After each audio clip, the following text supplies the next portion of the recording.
Hi hello అందరికీ నమస్కారం. కథలోకి వెళ్ళే ముందు వీడియోని లైక్ చేయండి ఫ్రెండ్స్. నా ప్రాణమా ఎపిసోడ్ నెంబర్ 79. తనకి జీవితంలో పిల్లలు పుట్టరు అని తెలిసిన అర్చన్ని ఆరు ఎలా ఓదారుస్తాడు అనేది ఈ ఎపిసోడ్లో చూద్దాం ఫ్రెండ్స్. ఆరుని వింతగా చూస్తున్న అర్చు కంటిన్యూషన్. అతను చెప్పే విషయం పెద్దదిలా అనిపించి చెప్తాను, బట్ నువ్వు ఏదైనా తీసుకొని తట్టుకోగల శక్తి నాలో ఉంది అనుకుంటున్న ఆరు చెప్పు అంది అర్చన. అతని ముఖంలో మారుతున్న భావాలు చూస్తూ చెప్పింది ఆమె. చెప్పడానికి గొంతు సవరించుకొని ఇప్పటి వరకు మనకి పిల్లలు పుట్టలేదు కదా అన్నాడు ఆరు లో గొంతుకలో. అవును, అయితే ఏంటి, ఇక పైన కూడా పుట్టరు అని అన్నాడు ఆరు. వాట్? షాక్ అవుతూ ఎదురుగా ఉన్న ఆరును చూస్తూ అంది. ఆమె చేతిని మెల్లిగా పట్టుకొని అవును పుట్టరు. ఆమె కళ్ళు విరామం లేకుండా వర్షిస్తూనే ఉన్నాయి. ఆరు వణుకుతున్న గొంతుతో పిలిచింది. ఏం చెప్తున్నావు? చెప్పు, నువ్వు చెప్పేది అబద్ధం కదా? ఇంకా తగ్గని కన్నీళ్ల సాక్షిగా ఏడుపుతో అడుగుతుంది. ఆమె ప్రశ్నలు ముందే ఊహించిన ఆరు ఊపిరి గట్టిగా పీల్చుకొని కాదచ్చు, నేను చెప్పేది పూర్తిగా నిజం, మనకి పిల్లలు పుట్టరు. ఆరు అని అతని చొక్కా పట్టుకొని పిచ్చిగానే పట్టిందా నీకు?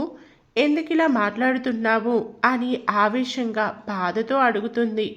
ఆమెలా అడుగుతూ ఉంటే నవ్వాలో ఏడవాలో విషయం అతనికి ముందే తెలిసినా ఇప్పటి వరకు ఆమెకి చెప్పకుండా ఉన్నందుకు ఆనందించాలో తెలియక తనని దగ్గరికి తీసుకుని అతని గుండెల్లో అదుముకొని నేను చెప్పేది నిజం, ఈ విషయం నీకెప్పుడో చెప్పాలి, ఆ సందర్భం ఎప్పుడూ రాలేదు అనిపించింది మన మధ్య, అందుకే చెప్పలేదు. ఇప్పుడెందుకు చెప్తున్నావు అంటావేమో, నువ్వు పిల్లల మీద పెంచుకుంటున్న ప్రేమ, పిల్లల కోసం చేస్తున్న ప్రయత్నాలు చూస్తూ నిన్ను నేను మోసం చేస్తున్నానని అనిపిస్తుంది. ఒక నిన్నే కాదు, ఇంట్లో అందరినీ నేను మోసం చేస్తున్న భావం నాలో గిల్టీ ఉంది. ఈ విషయం నాకు తెలిసిన రోజు నాలో నేను ఎంతలా ఏడ్చాను నాకు మాత్రమే తెలుసు అచ్చు. నీకు చెప్పలేక నాలో నేను బాధపడుతూ ఎన్ని నిద్రలేని రాత్రులు గడిపింది ఎవరికీ తెలియదు. ఈ విషయం చెప్తూ ఉండగానే అతని కన్నీళ్లు ఆమె భుజం మీద నిలిచాయి. నువ్వు ప్రతిసారి పిల్లల గురించి అడుగుతూ ఉంటే నేను ఆ టాపిక్ని స్కిప్ చేయడం, నీకు బాధ కలిగించడం చూశాను. బట్ నువ్వు కలలు కంటున్న పిల్లలు నేను కని నీలో ఆశలు పుట్టించడం ఇష్టం లేక స్కిప్ చేసేవాడిని. మరి అప్పుడే చెప్పచ్చు అని అంటావేమో, చెప్పలేకపోయాను. నీతో చెప్పాలి అనుకున్నా నాకు ధైర్యం సరిపోయేది కాదు అచ్చు. బట్ చెప్పాలి అని మాత్రం అనుకున్నా, కుదరలేదు. ఇద్దరి మధ్య ఎంతో ఏకాంతం ఉంది, చెప్పలేకపోయాను. చెప్తున్న అతని గొంతులో దుఃఖం క్లియర్గా వినిపిస్తూ ఉంటే వింటున్న అర్చన కన్నీళ్లు అతని గుండెల్లో ఇంకిపోతూ ఉన్నాయి. సూటిగా చూస్తూ చెప్పలేకపోయిన ఆరు ఆమెని గుండెల్లో చండిపాపలా అదుముకొని చెప్తున్నాడు. వెక్కిళ్ళు పెడుతుంది అని ముందే తెచ్చిన వాటర్ ఆమెకిచ్చి నీకు మన కలయిక తర్వాత కలిగే నొప్పి గురించి నాతో ఎందుకు చెప్పలేదు సూటిగా అడిగాడు అతను. నీళ్లు మింగి తలదించుకొని నా వల్ల నువ్వు ఇబ్బంది పడడం అయినా అది పెద్ద సమస్య కాదు అనిపించింది. సమస్య లేకున్నా కొన్ని జంటల్లో పిల్లలు అవ్వరు తెలుసు నీకు, రోజూ చూస్తున్నాం పేపర్లో టీవీల్లో అన్నాడు. మాట్లాడలేదు తాను. ఇప్పటి వరకు తనకి ఈరోజు కాకుంటే మరో రోజు పిల్లలు పుడతారు అనుకుంది. ఇప్పుడు అది కుదరదు అని కన్నీళ్లు కూడా తన మీద పగపట్టి ఆగిపోయాయి. అంతలోనే తనకి వచ్చిన అనుమానం, మనం హాస్పిటల్కి వెళ్ళి వచ్చిన అప్పటి నుండి నువ్వు ఇచ్చే టాబ్లెట్స్ అని అడిగింది అర్చన. అవి వేసుకున్న ప్రతిసారి పెయిన్ అన్నది తెలియలేదు తనకి, అందుకే అడిగింది. అవి డాక్టర్ సజెషన్ చేసినవి, నీ గర్భసంచిలో సమస్య ఉంది అన్నారు. మరి నాకు రెగ్యులర్ పీరియడ్స్ అవుతాయి అని అడిగితే రెగ్యులర్ అయినా కొందరిలో పిల్లలు కలిగే ఎగ్స్లో శక్తి లేక వీక్ ఉండడం అన్నాడు. మాట్లాడలేదు. పిల్లల కోసం యూట్యూబ్లో తాను చూసిన వీడియోలలో విన్నది చూసింది తనకి అర్థమయ్యే విధంగా ఉండడంతో ఇద్దరి మధ్య అరగంట మౌనం మిగిలిన తరువాత అర్చన్ని నోరు విప్పింది. మరి అత్తయ్యకి అంది. అమ్మకి చెప్పాలి, ఇప్పటికీ కూడా చెప్పకుంటే బాగోదు. తర్వాత అడుగుతున్న అర్చనకి అతను తీసుకున్న నిర్ణయం చెప్పకుండా ఇక్కడ జరిగేది తెలియకుండా ఉంచాలి అన్నాడు. అమ్మ ఏం చెప్తే అది అన్నాడు. కోడలిగా మొదటి రోజు తాను ఇంట్లో అడుగుపెట్టినప్పటి నుంచి సునంద ఎలా చూసిందో, తర్వాత పిల్లల కోసం చూడడం అన్నీ గుర్తుకు తెచ్చుకుని అత్తయ్య నిన్ను రెండో పెళ్లి చేసుకోమని చెప్తే భయంగానే అడిగింది అర్చన. ఆమె వైపు చూసి మాట్లాడలేదు అతను. చూద్దాం. ప్రతి సమస్యకి పరిష్కారం ఉంటుంది. అది ఎలా అన్నది మనం తీసుకునే నిర్ణయాల మీద ఆధారపడి ఉంటుంది అని చార్జ్ పెట్టిన ఫోన్లు తీసి ఇదిగో నీ ఫోన్ అని ఇచ్చాడు అర్చనకి. ఫోన్ స్విచ్ ఆన్ చేసుకుంటూ ఇద్దరు ఎదురెదురుగా కూర్చుంటే ఫోన్ ఆన్ అవ్వగానే ఎవరి ఫోన్లో వారికి కనిపించిన మిస్డ్ కాల్స్ చూసి కాల్ బ్యాక్ చేయడం జరిగింది. శ్యామల అర్చనతో ఏడుస్తూ మాట్లాడడం, ఏమైందమ్మా అని కంగారుగా అర్చన అడగడం, ఏం లేదు, ఎక్కడున్నావు? చెన్నైలో అన్న అర్చనతో, నువ్వు అల్లుడు గారు ఎప్పుడు వస్తున్నారు ఇక్కడికి? ఇప్పుడు ఎందుకుమా? ఊరికే అంది శ్యామల. ఇందాక ఆరు అమ్మతో చెప్పాలి అన్నాడు కదా, వస్తామమ్మా, ఇప్పట్లో ఎప్పుడో తెలియదు అంటుంది. అతను వెళ్ళాలి అన్నది గుర్తు తెచ్చుకొని, సరే వచ్చే ముందు ఫోన్ చేయొచ్చు. ఇప్పుడు తెలిసిన నిజం వల్ల అర్చన ఎక్కువ ఆలోచించలేక కూతురిని చూడాలి అని తప్పించిన తల్లి అడుగుతుంది అని భావించింది. అలానే అమ్మ, నేను ఉంటాను అని ఫోన్ పెట్టేసి ఫోన్లో సీరియస్గా ఫేస్ పెట్టి మాట్లాడుతూ దూరంగా వెళ్ళిన ఆరుని ఏమైంది అంటుంది అర్చన. అతని ఫేస్లోని కంగారుకి 5 మినిట్స్ అని ఇంకాస్త దూరంగా వెళ్ళి ఫోన్ మాట్లాడి మేమిప్పుడే వస్తున్నాం అని చెప్పి, అర్చు మనం హైదరాబాద్ వెళ్తున్నాం అన్నాడు ఆరు. ఇంత అర్జెంట్? చెప్పాను కదా, సునందకి చెప్పాలి అన్న తొందర అనుకుంది. కానీ ఆమె మళ్ళీ ఇప్పుడేమంటారు? ఆరుకి మరో పెళ్ళి అంటే అప్రయత్నంగా తన చేతులు సూత్రాల మీద పడి ఆలోచిస్తూ, అత్తయ్య ఏమన్నా ఆరుకి నేనంటే ఇష్టం అని ఫీల్ అయ్యి ఆ క్షణం వండిన వంటని తినాలి అన్న ఆలోచన లేకుండా ఇద్దరు ఫ్లైట్లో హైదరాబాద్కి చేరుకుంటారు. ఫ్లైట్ ఎక్కే ముందు శ్యామలకి ఫోన్ చేసిన అర్చనకి ఊహించని విధంగా ఎయిర్పోర్ట్కి శశాంక్లో ఉండడం ఆశ్చర్యానికి గురి చేస్తే పక్కన ఉన్న అక్కి ఆరుతో మాట్లాడుతూ అర్చన్ని తన తమ్ముడితో పంపించు అంటాడు. ఆ క్షణం అక్కి చెప్పిందే కరెక్ట్ అనిపించింది ఆరుకి. అర్చు నువ్వు శశాంక్తో వెళ్ళు అంటాడు అతను. బెంగళూరులో ఉండాల్సిన తమ్ముడు ఇప్పుడు ఇక్కడ ఉండడం ఏంటి అని అడుగుతూ ఉంటే, లీవ్ ఉంటే వచ్చానక్క, అమ్మ నిన్ను ఇంటికే తీసుకురమ్మంది అంటాడు. అమ్మ చెప్పింది ఓకే, కానీ వచ్చి డైరెక్ట్గా ఇంటికి వెళ్ళింది అని మా అత్తగారు ఏమంటారో అనుకుంటూ తమ్ముడు వద్ద నిల్చుంది ఆరు. అర్జున్ ఇంకా ఆశ్చర్యంలో ఉంచుతూ, నువ్వు వెళ్ళు, తర్వాత వచ్చి నేను తీసుకువస్తాను నిన్ను అంటాడు అతను. ఆరు ఇలా వెళ్తే ఇంటికి రాకుండా అత్తయ్య ఏమనుకుంటారు? నేను చెప్తాను అమ్మకి. శశాంక్ వెళ్ళు, తీసుకువెళ్ళు తనని అనగానే అలాగే బావగారు అంటాడు. అర్చనలో ఇంకా అయోమయం అయితే తగ్గలేదు. తమ్ముడితో వెళ్తుంది అన్న మాటే కానీ తనకి ఏదో కొడుతూ ఉంది.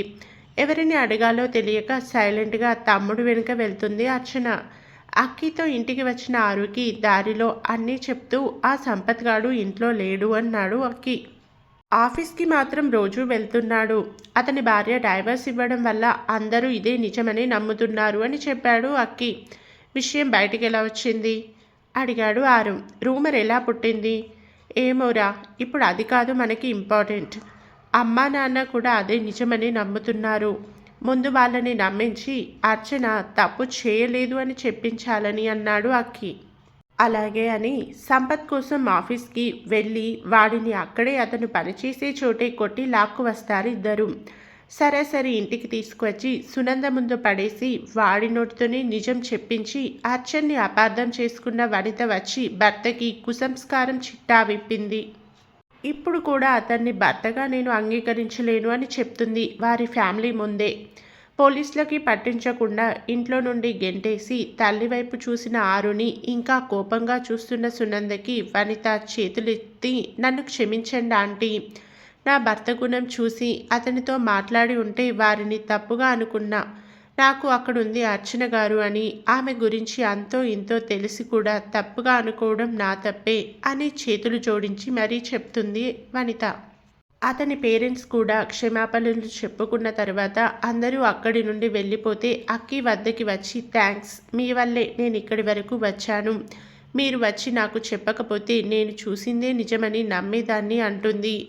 అక్కి మాట్లాడలేదు. అర్చన మీద నింద పడడానికి తాను ఒక రకంగా కారణం కనుక ముఖం తిప్పేసుకున్నాడు. ఒకసారి అర్చన గారికి సారీ చెప్పుకుంటా పిలుస్తారా అంది వనిత మొహమాటంతో.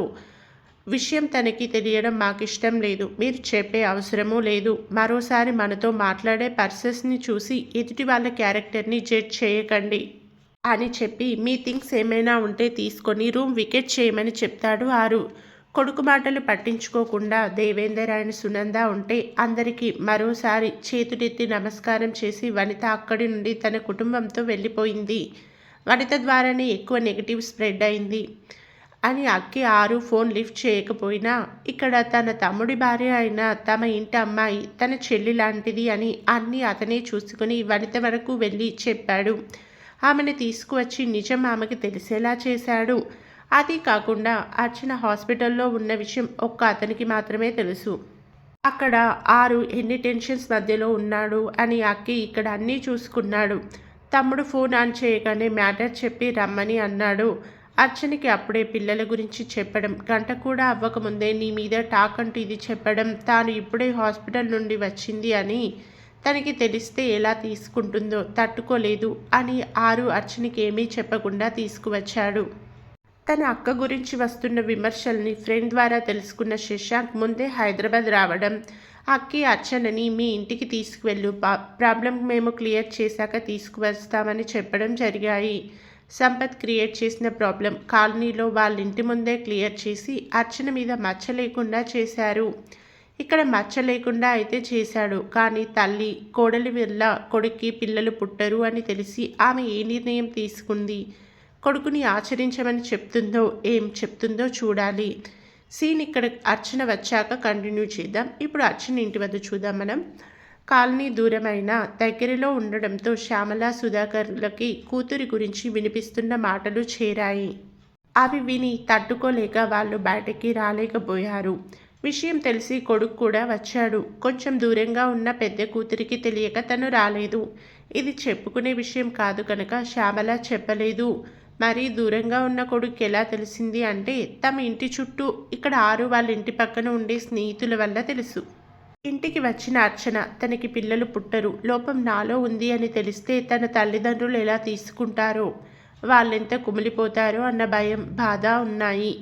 దీనికే ఇంతలా ఫీల్ అవుతున్న అర్చనకి కాలనీలో తన మీద వచ్చిన రూమర్కి ఎలా రియాక్ట్ అవుతుందో తెలిస్తే తీసుకోవడం కూడా తనకి కష్టమే. పిల్లలు పుట్టరు అని ఆరు చెప్పగానే నేనింకా ఎందుకు బ్రతకాలి అనుకుంది.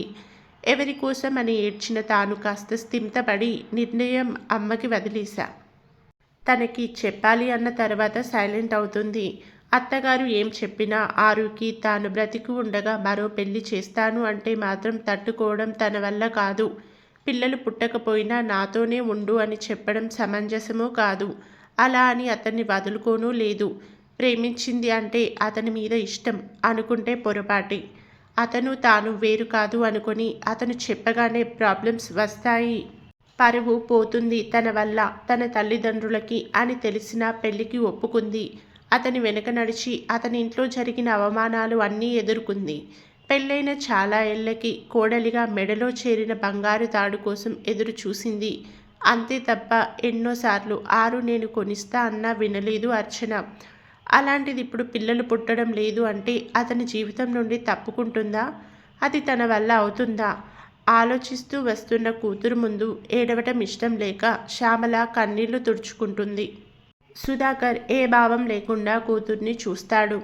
ఆమెతో పాటు లగేజ్ కూడా రావడంతో తమ్ముడు బ్యాగ్ పట్టుకొని రావడానికి వెనక్కి వెళ్ళాడు. అర్చన ముందు వస్తుంది లోపలికి. అప్పుడే మోగిన ఫోన్కి శశాంక్ లిఫ్ట్ చేయగా అక్కి ఇక్కడ అన్నీ క్లియర్ అమ్మ వాళ్ళకి చెప్పు, అర్చనతో ఏం చెప్పొద్దు అంటాడు. అలాగే బావగారు థ్యాంక్స్ అని ఇంట్లోకి వచ్చి తల్లిచ్చిన కాఫీ తాగి ఫ్రెష్ అవడానికి రూమ్లోకి వెళ్ళిన అర్చన్ని చూసి అక్కి చెప్పింది చెప్పాడు అతను. అక్కకి ఏ విషయం చెప్పకండి కూడా అన్నాడు.